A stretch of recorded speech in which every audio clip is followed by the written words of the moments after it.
आता धक्कादायक बातमी बारामतीमधनं आहे। 52 वर्षीय आरोपीने 2 अल्पवयीन मुलींवर अत्याचार केल्याची घटना घडलेली आहे। चॉकलेट देण्याच्या बहाण्याने या नराधमाने 7 वर्षीय आणि 13 वर्षीय मुलीवर अत्याचार केले आहेत। हसन झारी नावाच्या विकृताला पोलिसांनी अटक केली। याआधी 2009 मध्ये या नराधमाने 13 वर्षीय मुलीवर अत्याचार केला होता, तेव्हा त्याला 10 वर्षांची शिक्षा झाली होती। मात्र शिक्षा होऊनही हा नराधम सुधारला नाहीये असं पाहायला मिळतंय। 4 एप्रिलला ही घटना घडलेली आहे।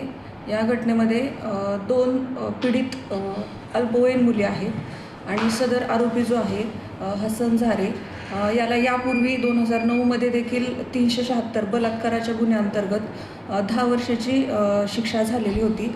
तरी त्याच्या मनोवृत्तीमध्ये कोणताही बदल झालेला नाही। त्याने अशाच प्रकारचा गंभीर गुन्हा यानंतर देखील केलेला आहे। सदर गुन्ह्यामध्ये पोलीस निरीक्षक चिवण शेट्टी सरांच्या मार्गदर्शनाखाली आरोपीस तात्काळ अटक करून त्याला न्यायालयीन कोठडीमध्ये पाठवण्यात आलेलं आहे।